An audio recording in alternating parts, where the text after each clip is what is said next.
Hey everybody, Stefan Molyneux from Freedomain. Hope you're doing well. Well, it's happening, babies. It is on its way. And there's a lot to say about what is going on in Seattle. And yes, I'm going to say it. Now, after this, I'm going to do a debate on whether or not the fall of the Soviet Union was a good thing or a bad thing, or whether it was just communism was put into a dormant state to emerge where the lattes are foamy and the waiters are surly down there, I guess, across the other world in Seattle. Boy, it would have been actually nice to go out to have a look at this place. I might need to wear a heavy disguise, but I would go there if I were allowed out of the country, but I'm afraid that's not happening at the moment. So we're going to talk about this. I want to get your questions and thoughts about all of this.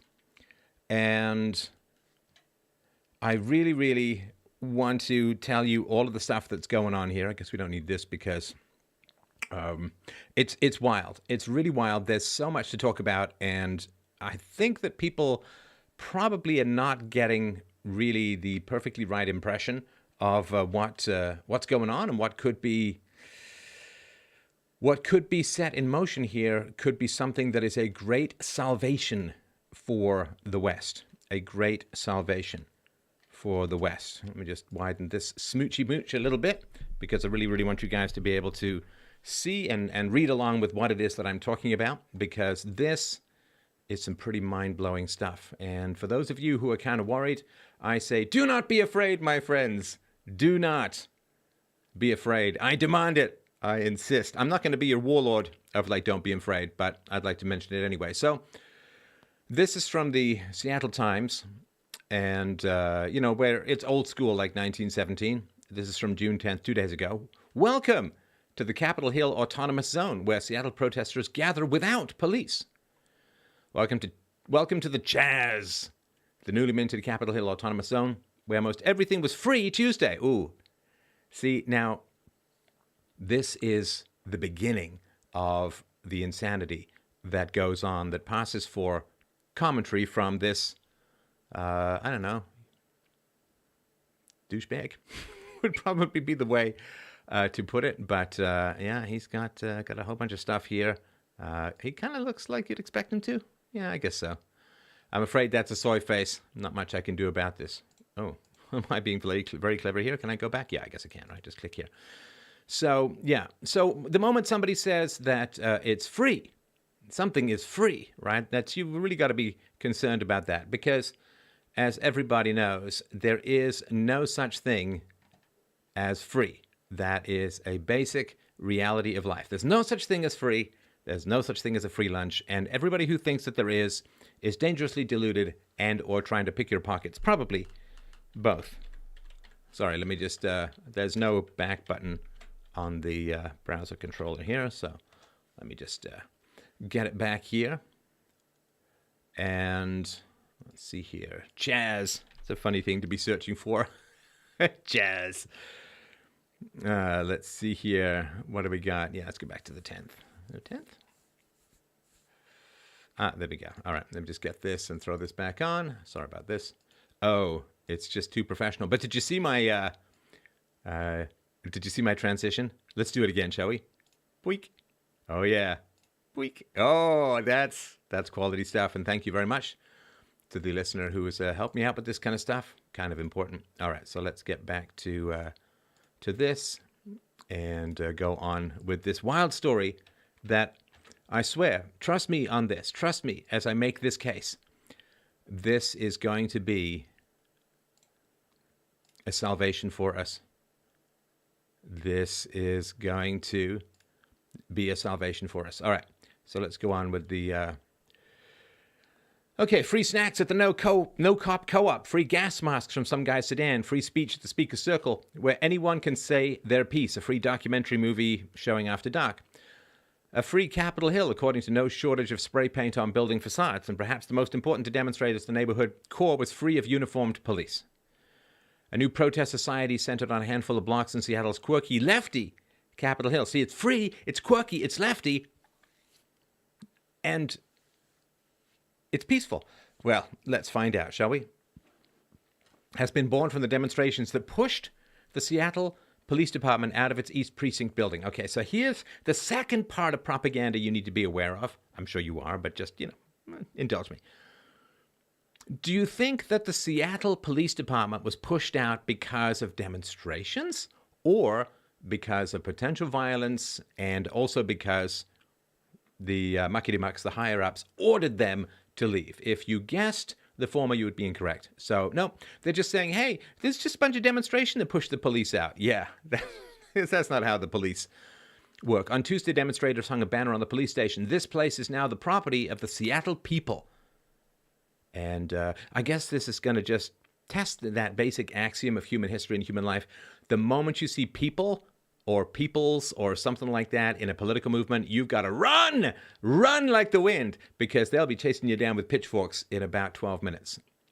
Teenagers passed a bottle on the exit ramp for police vehicles. A young man carried a long rifle down the sidewalk despite the mayor's ban on weapons in Capitol Hill, which has not been clearly enforced. A man passed out flyers calling for a Thursday meeting to help answer the question now lingering for demonstrators. See, they've kind of occupied and taken over an entire area, and that's not really a demonstration at all. Like, you can't go to your neighbor's house and say, hey, I'm moving in. No, I'm just a demonstrator. It's fine. No, you're a squatter, right? So that's kind of an important question. So musician Raz Simone, MC of the Free Speech Circle at 12th and Pine on Tuesday, called for a long-term occupation. This is not Coachella, Simone said. Think of that kid's game. But an opportunity for demonstrators to make it what they want. Bring your sleeping bags and tents. We here. And this is the map. So after days of demonstrations and clashes with the police, just clashes, right? Protesters have claimed a few blocks around the Seattle Police Department's East Precinct in the Capitol Hill neighborhood as their home base. Here are some visible changes on the ground as of Thursday afternoon. So they got tents set up around a community park in Cal Anderson Park. Light fencing. Sorry. Light fencing. So they can't say it's a wall. Of course they can't say it's a wall. That would be insane. After talking about Trump's walls being evil for, these many years, they can't call it a wall. They can't call it barriers. See, it's just light fencing. A little light fencing. My name is Inigo Montoya. You killed my father. Prepare to die. Just a little light fencing. Light fencing combined with traffic barriers and metal barricades. Sorry, it's just, they're so straining to keep this insanity sane. It's a little light fencing, people. That's all it is, Traffic barriers and metal barricades block streets to vehicle and create a pedestrian-only zone. Pedestrian sophistry, yes. Black Lives Matter has been painted on East Pine Street between blah, blah, blah, blah, blah. Okay, so it's just a little light fencing.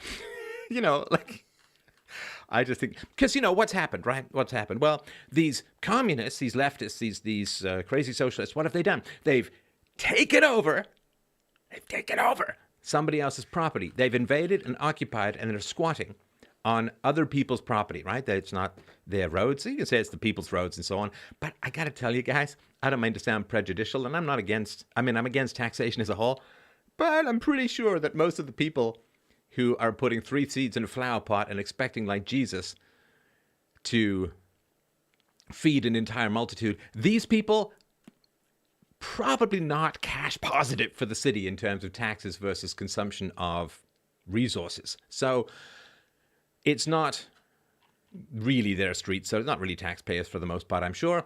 And it's not their houses and all of that. So, yeah, they've kind of, they've taken over, they've colonized, you see? It's colonized. See, what they've done, I'm sorry, it's so funny, a little light fencing. But it's really funny because these people are so against colonialism, you see. They're so against going in and taking other people's property because you're dissatisfied with the political system. Like most of the people who came to America who were fleeing persecution in Europe, these guys are so against colonialism. And here, by invading and taking over other people's property because they're dissatisfied with the political system, they've basically become colonists. I mean, do you get the rich, deep, dripping with honey and sour cream depths of demonic irony we've got going on here? They've just taken over. someone else's property. And I bet you every single one of them would just say colonialism is the worst thing in the known universe. That's exactly what they're doing. That's number one. Number two, as soon as they take over this otherwise owned area, what do? They set up borders. Oh, you gotta laugh. What else are you gonna do, right? They've set up borders, and they've got patrol guards, armed patrol guards, checking people for ideological purity if they wish to enter the jazz.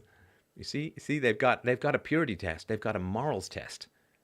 They want to make sure, you see, that this newly colonized, entirely bordered, lightly fenced off area is only accessible to people who share the beliefs of the people already inside. Now imagine if Trump had said, yeah, we're going to have an ideological purity test, and we're going to take over other people's property, and we're going to build all these walls and fences, have armed guards, and only let you in if you completely and totally subscribe to all American values already. I mean, people would go completely mental, right? Obviously, because that would be considered to be xenophobic. I don't know. I find this stuff just beyond hilarious. And we'll get into more of sort of what all this means. So let's look at, let's go older to newer. Sorry, I've got a bunch of bookmarks here, but let's go older to newer. It's, I'm sorry, it really is just truly astounding. All right. So let's have a look at what's been going on as far as enforcement of rules goes, right? Because these guys are like, man, the police are just the worst thing in the known universe. And you know one thing that they just hate? They just hate these guys is something called stop and frisk. Stop and frisk, the worst thing in the known universe. All right. So, Raz Simone, a Seattle local, stated he belongs to the People's Force. Remember, if you ever hear people's in a political movement, run for the hills. A replacement for Seattle PD in Free Capitol Hill. On June 8th, in a live video, he advised that unfamiliar faces should be stopped, questioned, and checked to see if they're armed. Similar to, yes, you can read it just as much as I can. Similar to stop and frisk. Yeah. Unfamiliar faces. Stopped, questioned, and checked to see if they're armed. Similar to stop and frisk. It pretty much looks like the Founding Fathers, right? So really that is quite... So what is that? It took about 24 hours for them to completely betray every single conceivable globalist leftist principle known to man. I just really... And again, it's kind of inevitable because power corrupts. You meet the new boss, same as the old boss. And Benjamin Launane, I'm sorry, I don't know how to pronounce these freaky wasp names, but yeah, he had a pretty good comment about all of this. So he said, notably, the first thing the left-wing Capitol Hill Autonomous Zone have done is establish strong borders to monitor and restrict entry according to their values. I think that's hilarious. James pointed out, Day 1, established strong borders. Day 2, robbed by immigrants to their autonomous zone. Day 3, conquered by a warlord. Day 4, question. Yes, well, there has been, of course, he's referred to as the warlord, but of course he does say that he's peaceful because, you know, he's just one of the people's representatives, right? So, yeah, this is, I think this is important to recognize, right? So remember I was saying the Seattle police chief, right? The Seattle police chief has said that it was not his decision to leave this zone, right? So let's look into that. Where has my window gone? I could use my window. I really could. All right. There we go. All right. So let's look at this. This is, I never really thought communism could be quite this funny, but it really is. It really is. So, yeah, Seattle police chief speaks out on Chaz. Leaving the precinct was not my decision, he says. In a video message posted Thursday, she says she was prepared for her rank and file officers. Says she was prepared for her rank and file officers, backed away from a show of unity she held with Mayor Jenny Durkin. Okay, no one over 12 should be called Jenny. It's Jennifer or Jen or Miss Mayor, or but Jenny. Anyway, over the course of 2 weeks of anti-police protests, here to express her anger in the decision to empty the East Precinct headquarters at 12th and Pine.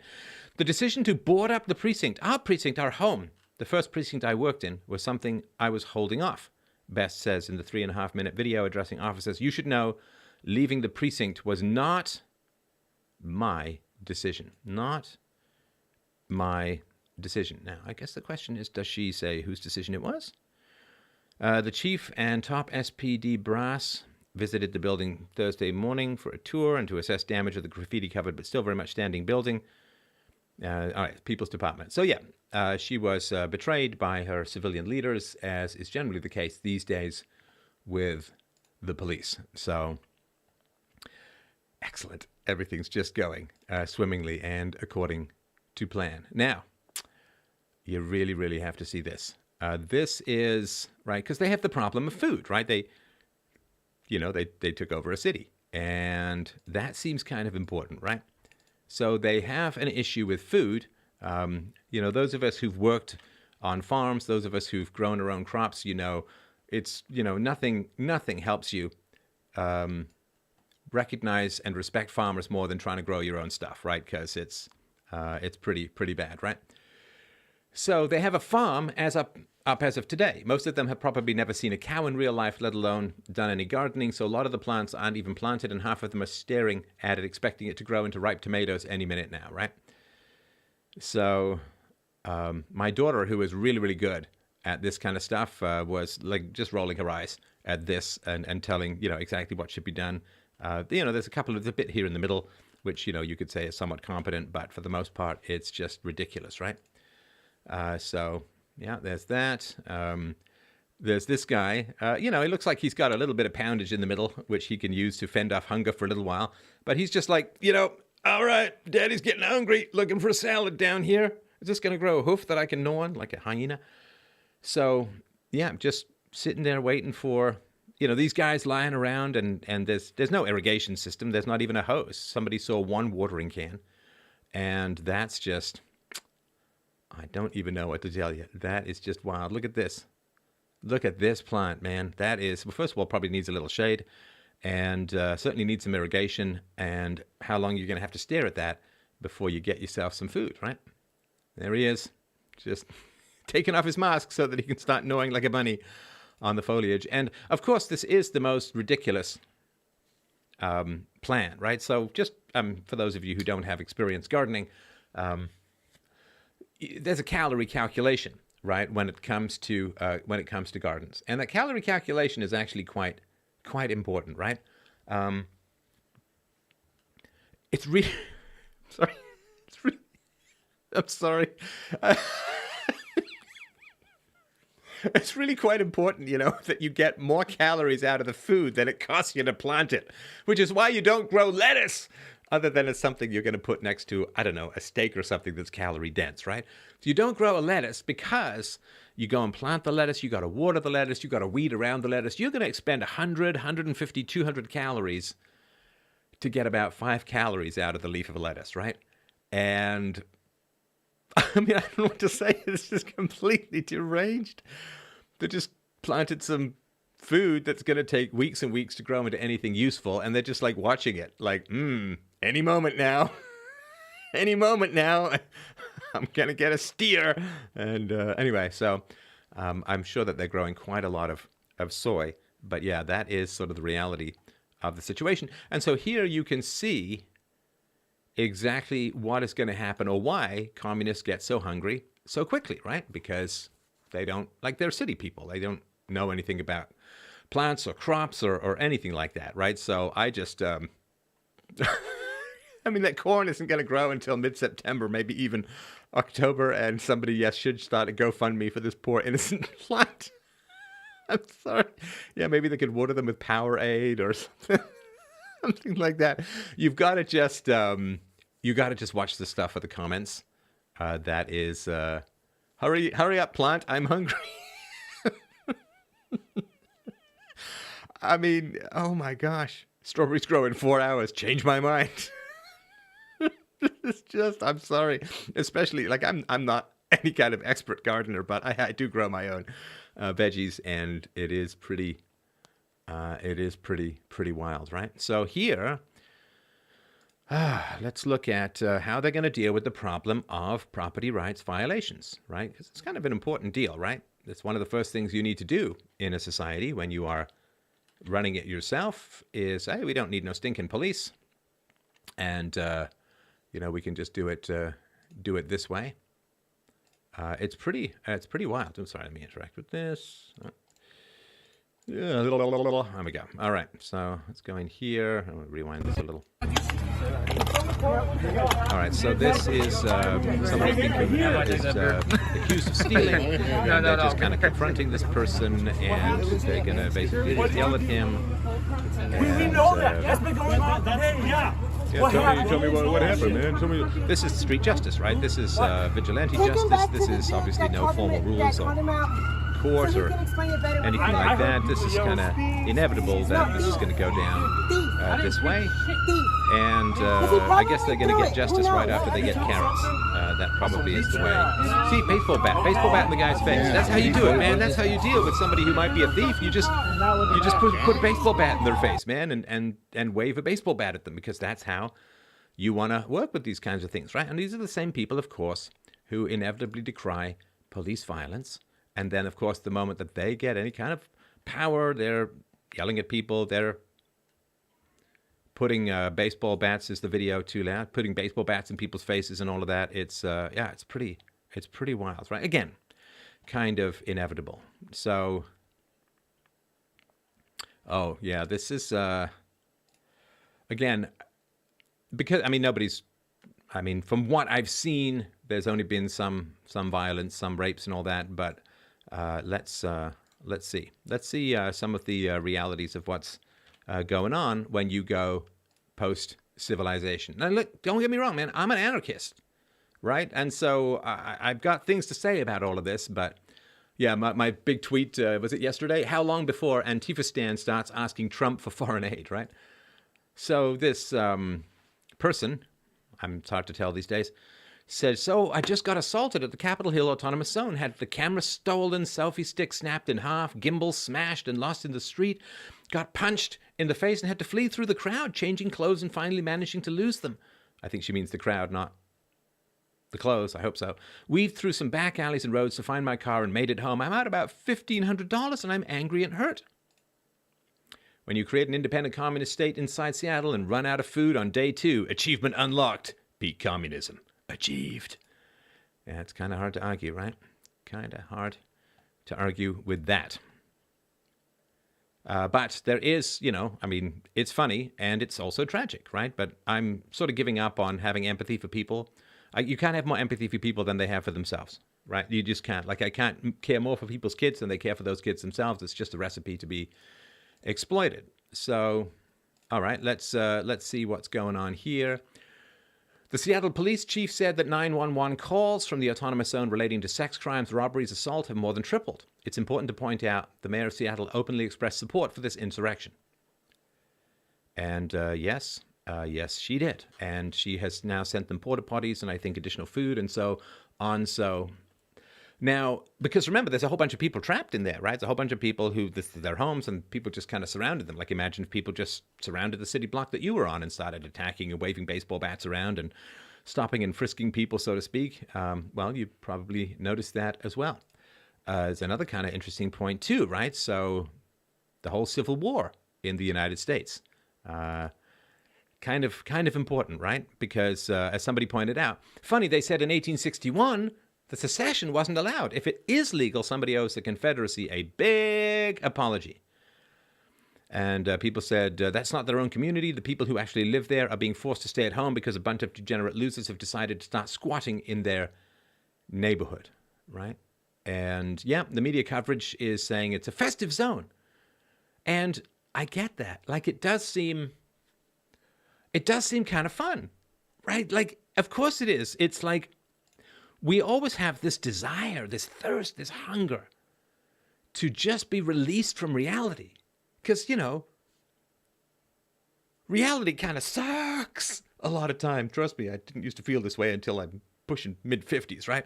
Reality kind of sucks. Oh, I can't run up those stairs. I got to pull a muscle, right? So reality kind of sucks. And, you know, having to earn your daily bread, the 2,500 calories, having to sleep when you're up and excited, having to get up early, get to work. I mean, reality kind of sucks. So we always want to just break free of reality like infants do, right? Infants have no sense of reality. They just cry and things get handed to them. So this desire to, I don't know how you put it exactly, but fall backwards through the tunnel of time to the tunnel you just came out of, i.e. your mom's snug harbor, and just be free of reality. It sucks to have adult responsibilities. We always want to go back to the Peter Pan Neverland of other people taking care of everything and everything being free and infancy and toddlerhood. I mean, these are people who never grew up, but they're going to have to grow up pretty fast, right? At least possibly. So, yeah, I get it. So it's kind of fun. Like they're in there. There's a whole bunch of food that's already there, right? And so they can just go grab that food and they can give it away for free because they didn't have to earn it. They don't have to worry about replenishing it at the moment.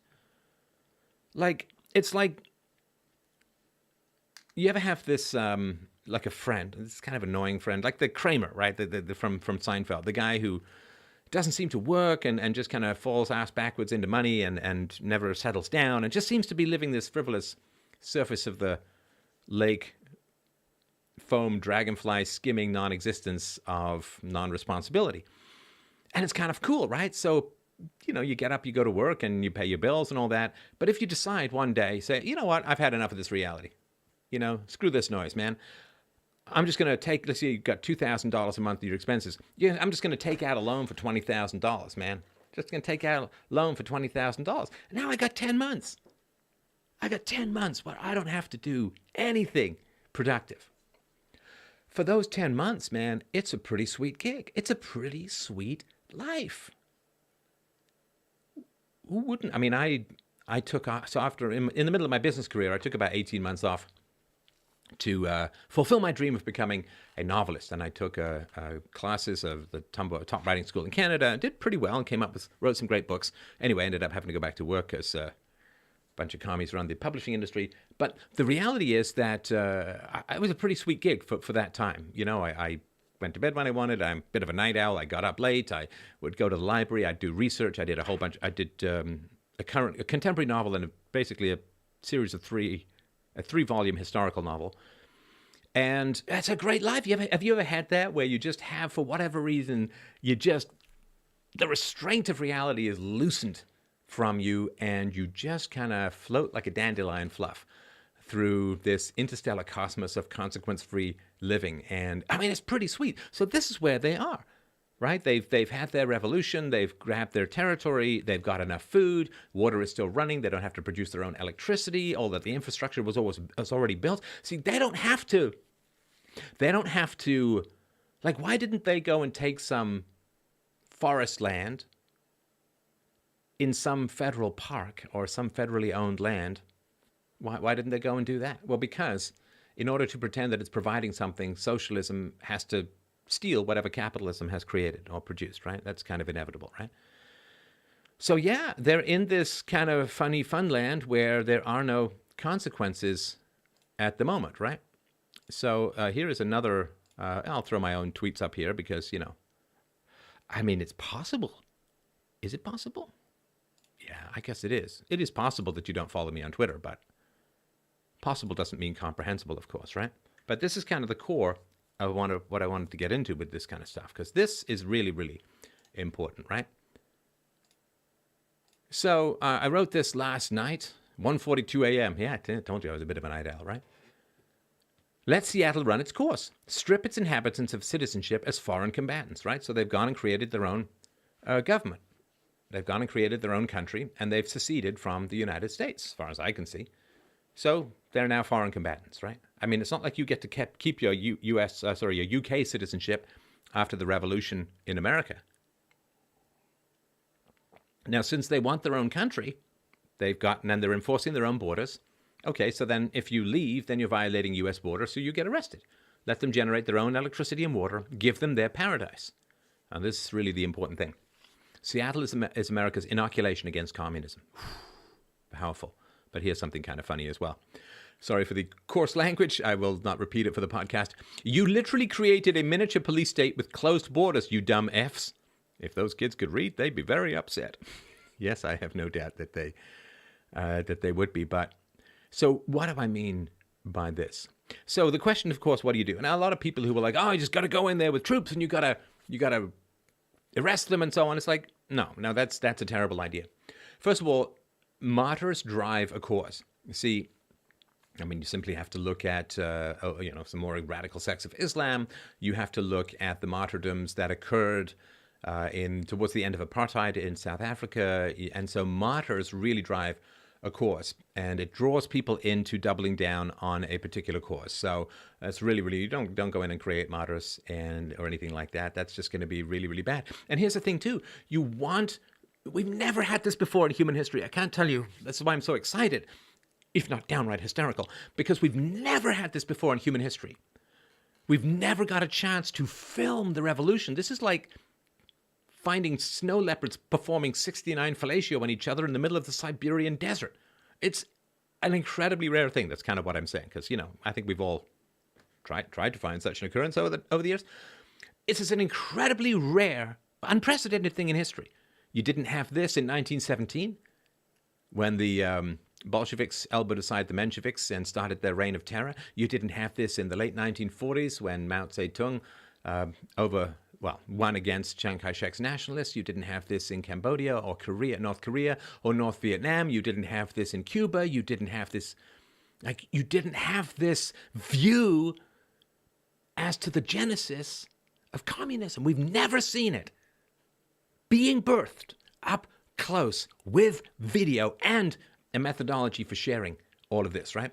Like the Holodomor, when tens of millions of mostly Christian Ukrainians were starved to death by Stalin's communist regime during the collectivization of the farms and the destruction of the really only productive farmers around called the kulaks.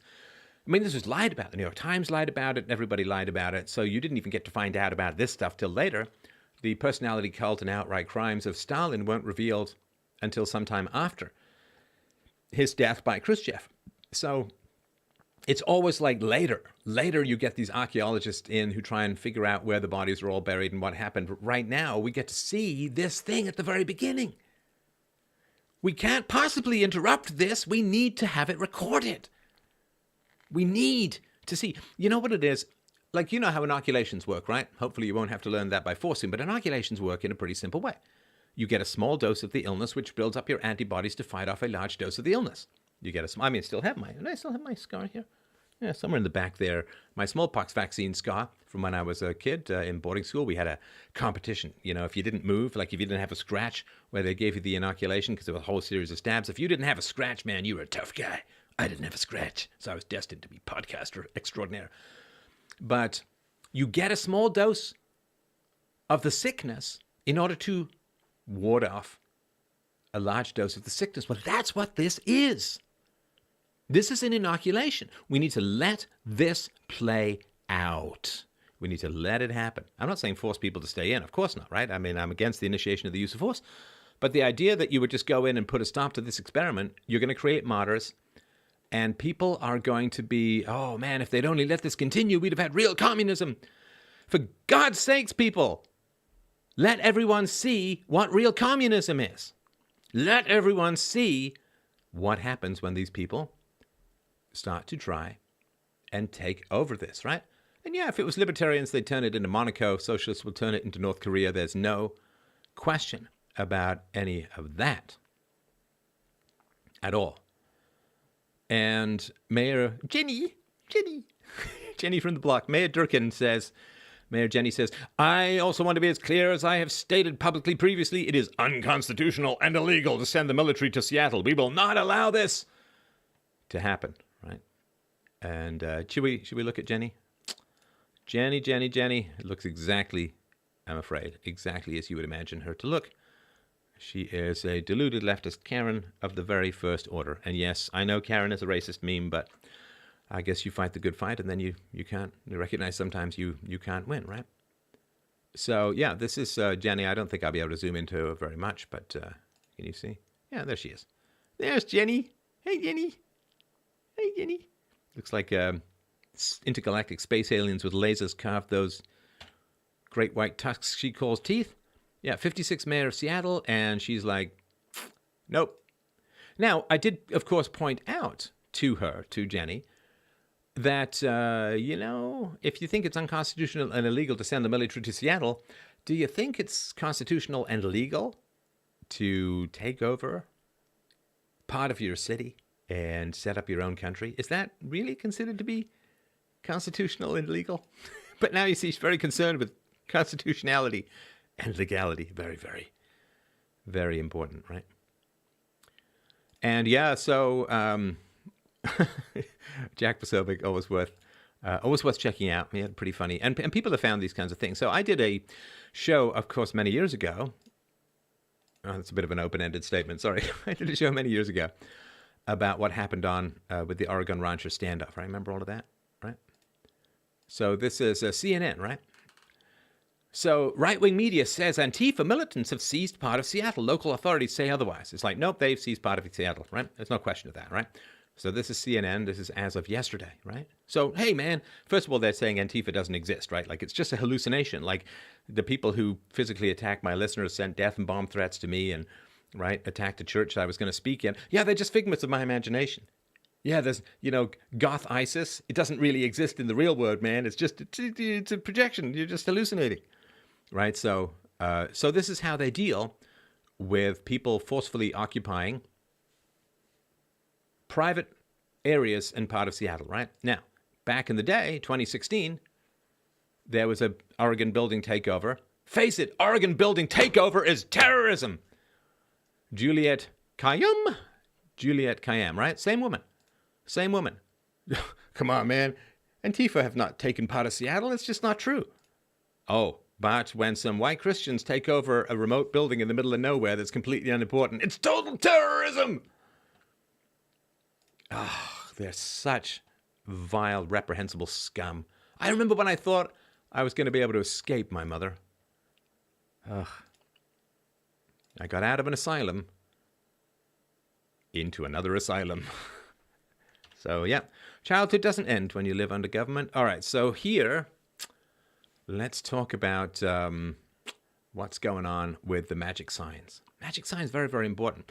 Because you may, in your naivete, right, you may sit there and think, if I want something, I'm going to have to work pretty hard to go and get it. I got to go earn it. I got to build it. I got to find a way to trade for it. It's really, really tough. I wanted to build a philosophy show that matched the conversations of the gods in ancient times. And with your very kind support, I've been able to do it. Freedomain.com/donate. You need to help me out. There's no one doing anything like I'm doing. So, okay. So you, in your naivete, you may think that when you need something, you've got to go and earn it or trade for it or ask for it. But someone's got to produce it, and it's a big deal. See, what you need, it's kind of confusing for people. I thought I had to go and build something. But what you do is you just create a sign of what you need. Like, look at this. Supplies need. Okay, it should be needed, of course, but... supplies need clothes, male pants, male large shirts, belts, men's shoes. First of all, leftists, I got to tell you, that seems very gender specific. How do you know that they're male pants? What about trans pants? What about bi pants? What about pantsless pants? What about assless chaps for our gay friends? It just seems wrong about all of this, right? Ice, the good kind. Oh, I don't think that's a reference to drugs, although I did think it was at the beginning. I think that's... immigration control and enforcement. Cigarettes and lighters. See, that's third, right? You got to have clothes. You got to have something to cool your beer. And you need the smokes, right? Lanterns, flashlights, and headlamps, portable solar chargers, Gatorade, and electrolyte powder. Because, that's what you need at the end of times. Backpacks and reusable bags, 10 sleeping bed pads, pillows, tarps, track phone minutes card? I don't know what that is. Body lotion. I bet you our selected pile of orgy-loving people do need some body lotion. And some antibiotics, I'm sure, in about 4 to 6 days. Shoes, bedding, comforters, zip ties. Oh, see, that's not particularly great. Given that you're starting to do your own legal enforcement, I'm not sure I really feel comfortable with the whole zip ties thing. Folding chairs, laundry bags, personal fans, body wash. Yes, actually, I gotta tell you, body wash,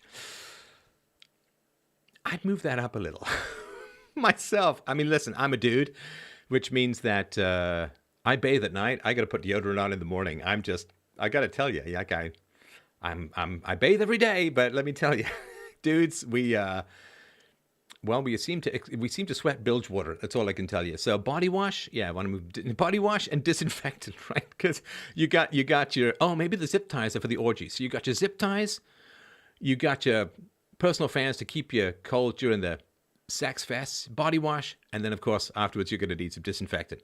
So yeah, just put up a sign. Just put up a sign, and magically things are just going to be produced. It's a miracle. It's Christmas. And so I wrote, don't worry, communists. I'm sure reality will magically cough up everything in your wish list. Or perhaps you could learn something about the actual means of production. And, so actual means of production. This is a funny thing, too, because like communists are always talking about workers control the means of production. And, sorry, that was close to English, but whatever. But they don't actually know how things are produced, right? They don't have a clue how things are produced, and most of them have never had a manual labor job in their life.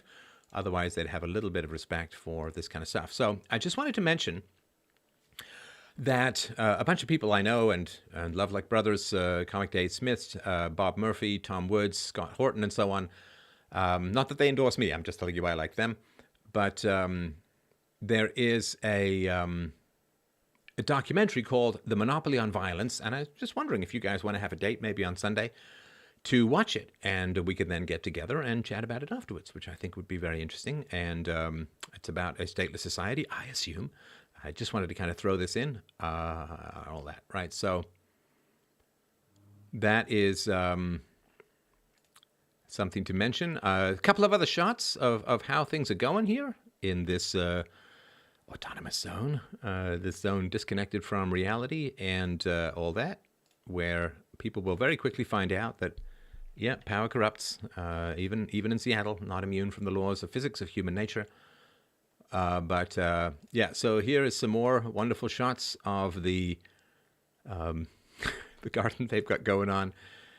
And you got a real mess over here on the left-hand side. Things are just scattered. They've actually just thrown seeds on top of the ground, and that's no good. You gotta bury them, right? They're kind of tough for them to get their roots down, and of course they're getting pecked away by birds. A little bit more organized on the right. See, on the left it's chaos, but on the right it's a little bit more organized, as you would imagine from a group somewhat high in conscientiousness as a personality trait. But yeah, things are a little bit in rows here and so on. But yeah, it's a little sad. Now this is interesting. The no cop co-op. Right? You can't exactly read all of this stuff here, but basically it's like people over property, man. Just take what you want. Just, we don't take any cash. You can just take what you want. And that's fine when you've got stuff that you didn't make yourself, right? That's when you didn't make stuff yourself, then you can have this kind of nonsense. And I guess it seems somewhat believable to people, right? And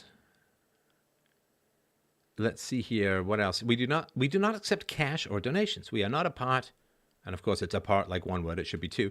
We are not a part of an organization. We are a nonprofit. Kindness is our currency. Kindness is our currency. Yeah, but kindness, you see, isn't going to grow you any plants.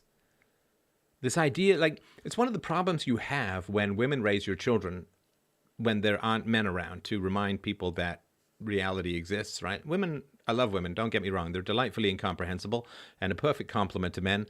But, men and women both have their strengths and weaknesses. Women's weakness is imagining that when they're young and pretty and the world beats a path to their door or beats something, and nobody tells them the truth because they just want to get into their pants, and and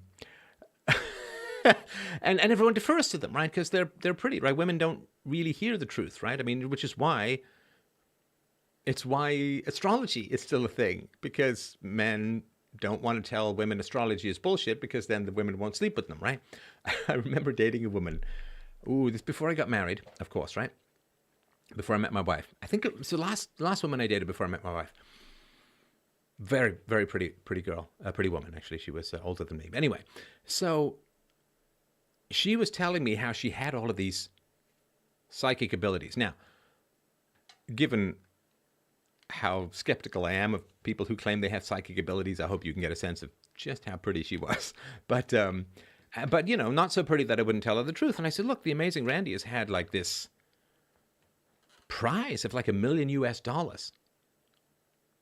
available to anyone who can prove psychic phenomena. Like, let's go collect that money, man. I'll only take 10%, man. You can keep the rest. Just, you know, well, let's go down and let's show him how you can do these psychic abilities. Because money, like, you could retire and all that, right? She was having trouble with her job. Anyway.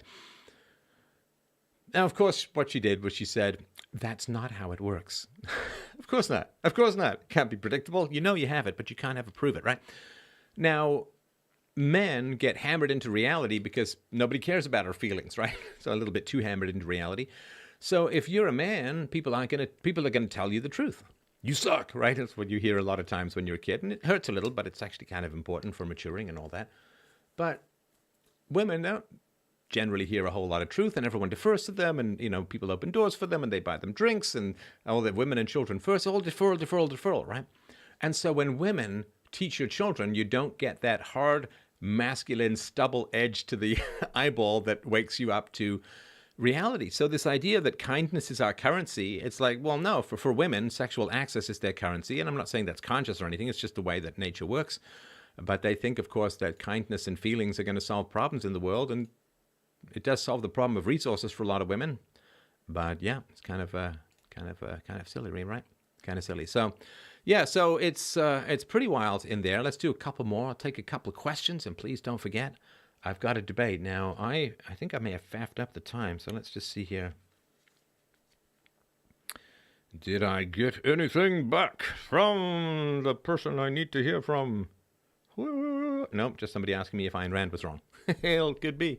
Certainly was wrong about some things, which is why I transcended. Oh yeah, free food station for those in the zone. And I guess here's where I can check my sound settings again. Sorry, I don't normally play anything through my speakers here on ye old computery. But let's see here. Huge sign says the space is now the property of the Seattle people, right? So this property, right? They didn't earn it, they didn't create it, they didn't build it, they didn't make it, they just took it.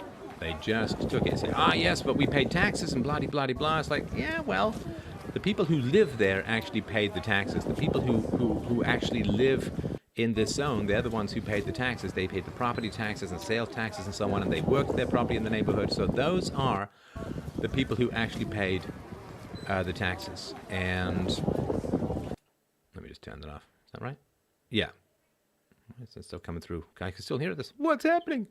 All right, see if we can turn this off. Interact. Let's try down here. Yeah, so those are the people who paid the taxes, and you're just taking their stuff, right? You're just going in and stealing all their stuff, right? So, yeah, that's how it looks. That's the Seattle Police Department. You got kids out there, and there's an F-bomb right there. The kids are all staring at it because, you know, and it's trash. It's just garbage, right? This is just low IQ destruction of neighborhood, right? And it's really you know, it's gonna get bad. It's gonna get bad, and people need to see that it's going to get bad, and they need to see just how sadly immature. Like, I feel actually kind of sorry for these people. Like, I really do. And I don't know why that is still going there. Let me just throw something else on here. Just a moment, my friends. I'm going to throw something else in here because we still got sound coming through somehow, right? All right, just a sec. Let me just get rid of this. Let's put it to, you know, a very important site on the internet. There we go. Look at that. Freedomain podcast, fdrpodcast.com if you want to listen to the podcasts. And there's high definition stuff on all of that. So fdrpodcast.com. You can go and listen to stuff through that. It's a really, really nice interface. You can do searches and stuff like that too, and subscribe at the various places as well.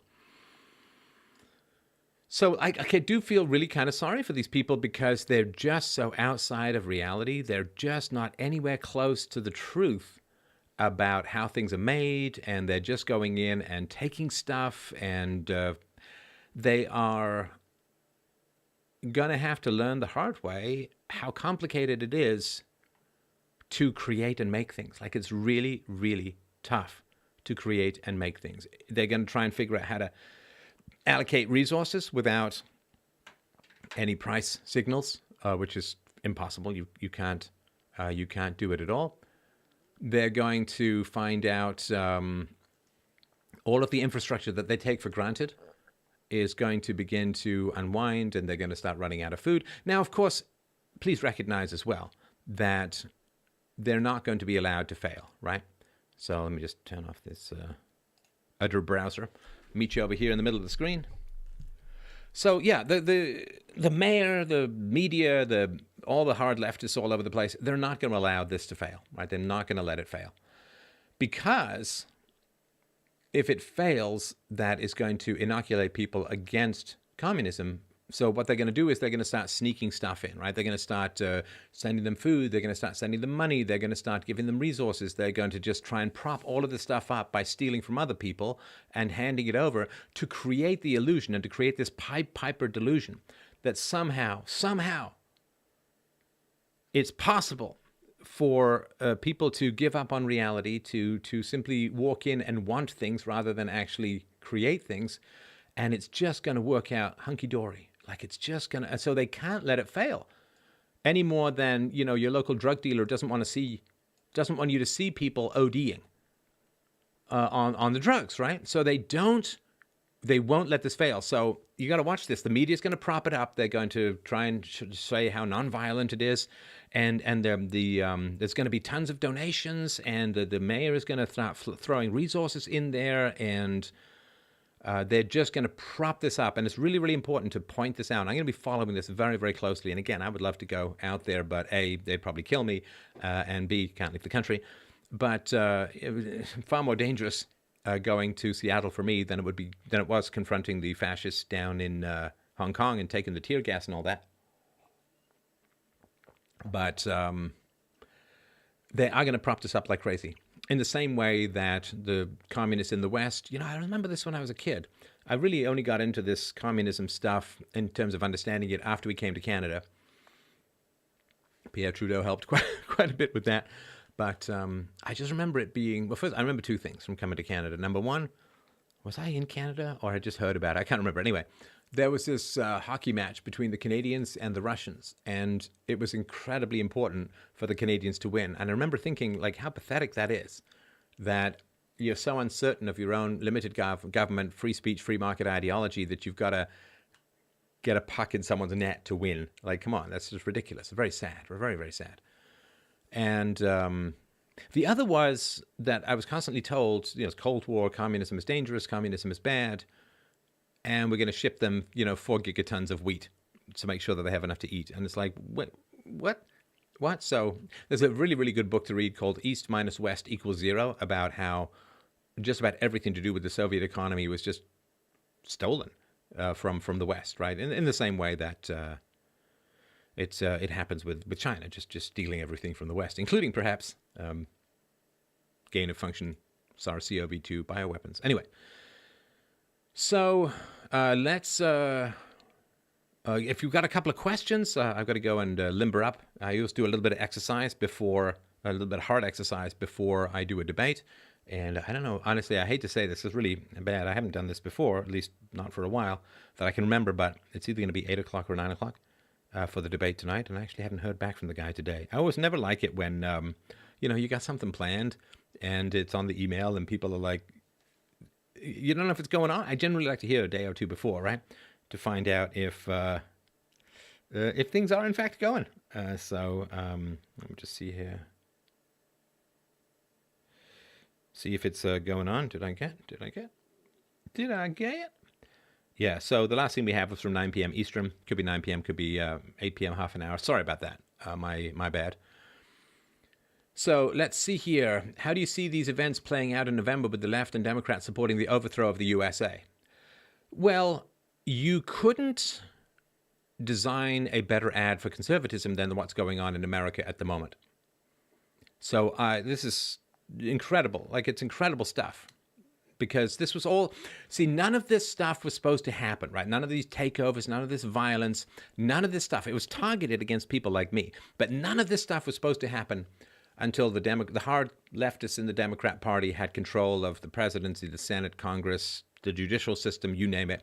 And then they were just going to go full tilt, shred the Constitution, round people up, throw people into gulags. Like, I'm not kidding. That was the plan.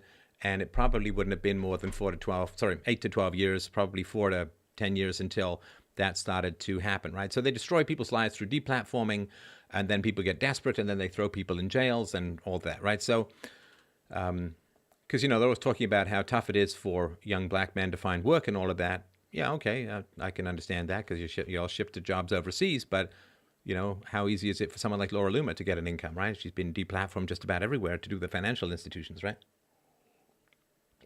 So this has accelerated things to the point where I think people are going to be shite scared of all of this creeping socialism stuff because, it kind of crept a little bit closer. It's like, that cheesy horror movie thing where there's some creature kind of far away and like it comes up really, really quickly, really, really fast. Well, that's just what happened with socialism. There's supposed to be this creeping socialism, and people are now seeing that it's creeping pretty fast and pretty close and pretty aggressively. So now we have a chance to fight back. Right now we see what they want. Now we see what's coming, and all of the things they did to me, they're now trying to do to everyone else. And I'm digging deep into my heart to continue to find the love to help save a society that cursed me for many, many years. But yeah, 4 weeks ago, people were jailed for haircuts and attending church. Now we have lawlessness. Yeah, absolutely. They are really going for this obvious stuff, right? And so this is what is incredible about what's happening in Seattle, right? So in Seattle, I know glasses on, glasses off, right? So in Seattle, they have simply self-detonated, and it's going to continue to go this way. They have simply self-detonated all of the anti-Trump arguments, because if a bunch of MAGA supporters, right, a bunch of MAGA hat-wearing rightist people, conservatives, if they had taken over a part of a city and were imposing ideological border controls and rapes and assaults were going up, and right, it would be completely insane, and there'd be calls to bomb it from orbit, like Aliens 2 style, right? And so you get to see how the left handles power, and you'll get to see this pretty quickly unfolding. And that's why I'm glad there are citizen journalists in there. There'll be a lot of cover-ups. The media won't report on it or anything like that. But you're going to get to see how the left handles power. And if that doesn't scare the jimmies out of you, well, you need to figure out where your jimmies are, because you kind of need to get in touch with them, right? And let's see here. What else do we have in questions? My mom won't talk to me since all this started. She's afraid to hear facts. Well, listen, you get family separations over ideology that is super important to actually having a civilization, or you're going to get family separations because you're rounded up and thrown in a gulag. I shit you not. I kid you not. That's how it plays out. Now is the time. I've been saying this for many, many years. You have to stand by your values. You have to stand by your values. And if people are willing to work hard for their values, they will gain the respect of people irrespective of the content of those values, right? It's really, really important. Whoever wants the future more, whoever wills it more, whoever is willing to sacrifice more, they win the future. I mean, I'm not going to play a tiny violin for myself, but I had a pretty sweet life as a software entrepreneur. I could travel the world. Everybody was my friend. It was wonderful. I got to present at conferences. It was a glorious life. I took like this crazy 75% pay cut to start doing this kind of stuff because it's important. But if I think philosophy is important, why would I take money over the capacity to speak the truth? And if I was in the business world, well, the funny thing is I probably would have been deplatformed now anyway, because the mob is really coming for just about everyone these days. I mean, they're deplatforming Paw Patrol, the kids show. They're deplatforming Faulty Towers, this brilliant old John Cleese, Bonnie Kooth show. And I don't know, I might have been deplatformed from the business world by now. But yeah, it was a pretty sweet life back in the day.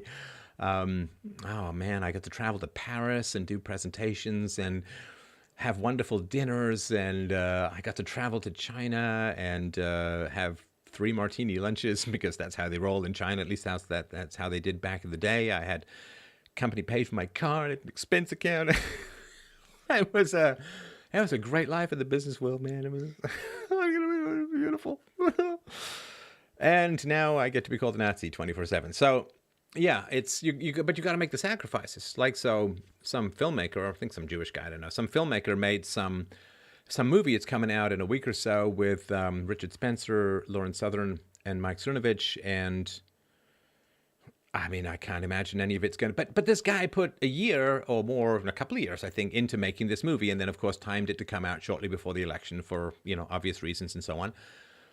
And, in the article about it, it's like, oh, yes, but, sure, whites are going to become a minority, but they wanted that. They just wanted society to be more inclusive, like inclusive, like Judaism is. You just wander in and say, hey, I'm a Jew, and you're a Jew, right? But, yeah, of course, nobody was ever asked. And every time people are asked, they're desperate to stop mass immigration. And, of course, mass immigration was sold to America in the 1965 Hart-Celler Act that it was not going to change America in any substantial fashion. It has completely reshaped America. And so, but, that guy, the filmmaker, he's like, man, he's all in. I don't know where he gets his money from, and that certainly doesn't hurt. But it's like, man, you can really go all in. So, look, you got to go all in.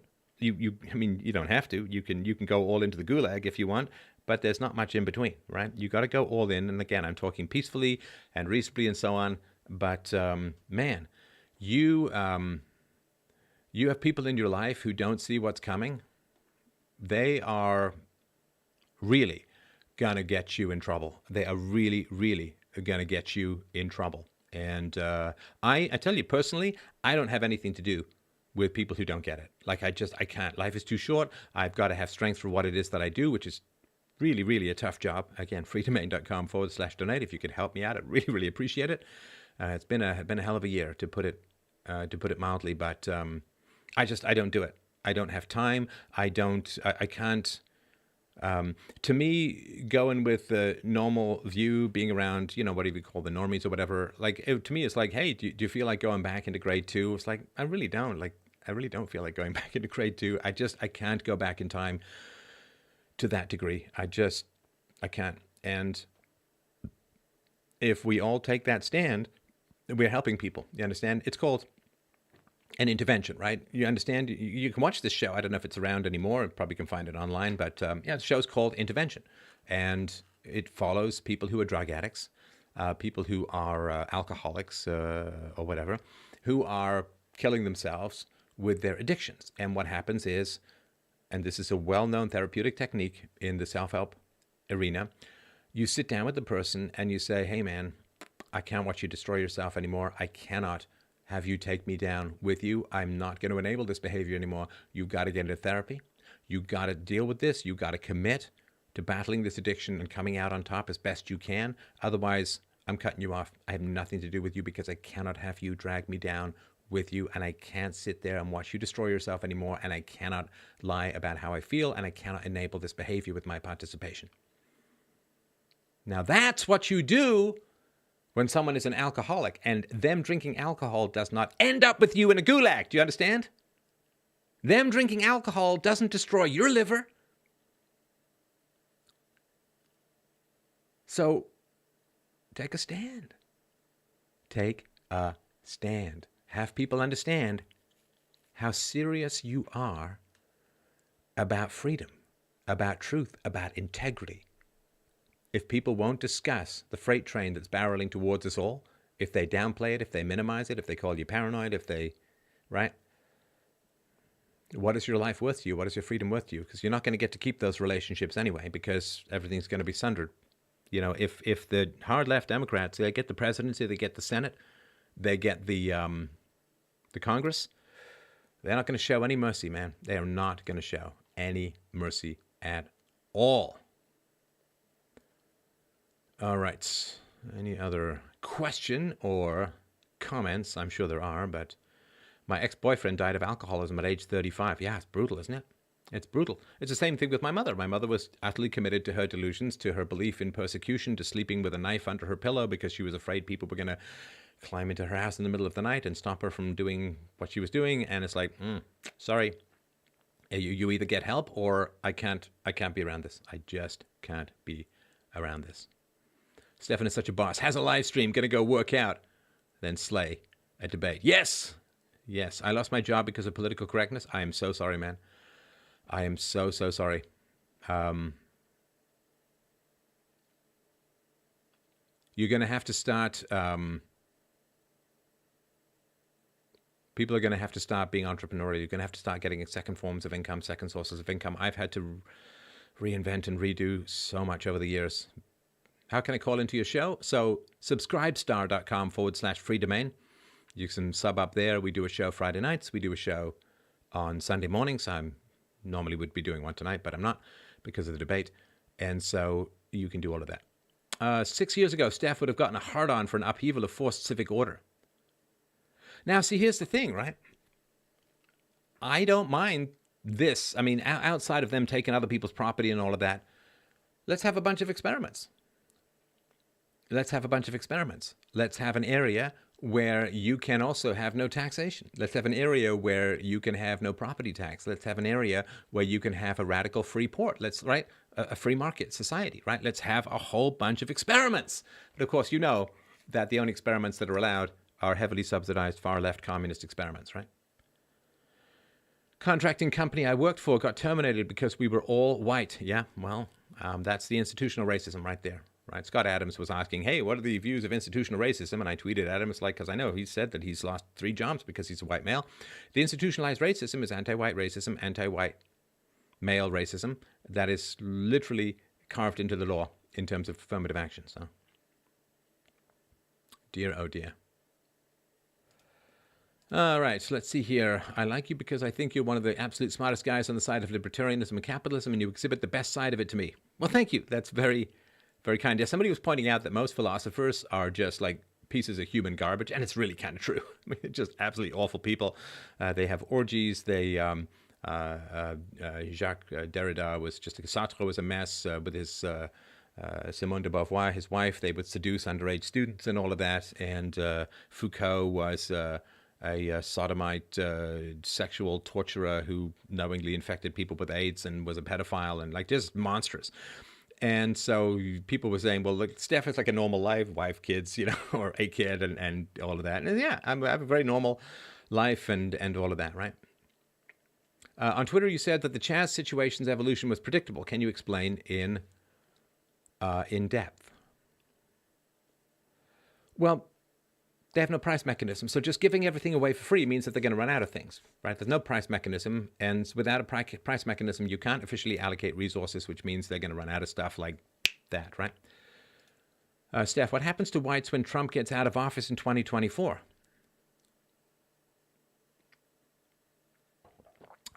I don't know. I'm really just trying to get through day by day at the moment.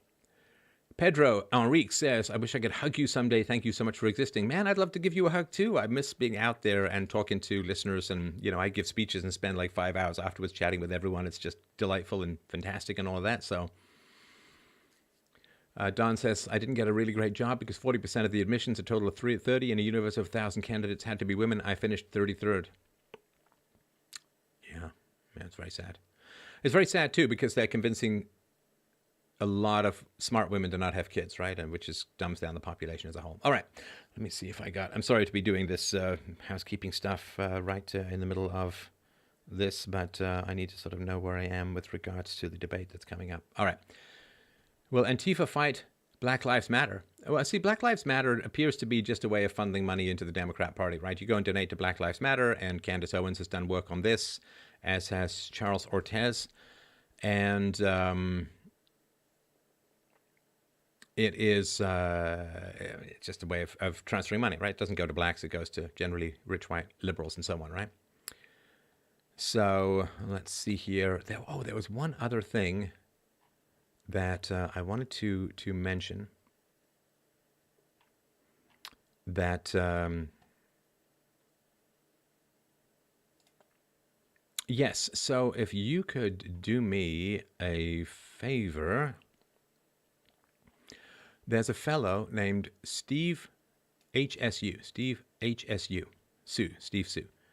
And there's a cancel campaign that's going after him. They're going after him at the moment because he's talked about race and IQ and being on this show and a couple other things. So if you can look him up and find where he is and send any kinds of letters of support, I would really appreciate that. I don't like, of course, the idea that people get canceled for being on this show. He was on years ago. We just had one interaction, maybe two, I think.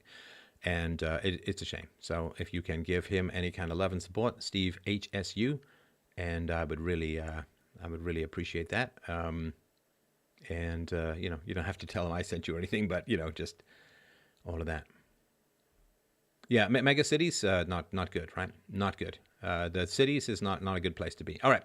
Well, listen, I've got to go and get ready for the next part of my evening. I've given up on, like, I'm just going to do material. Like, I put out an hour and a half speech today.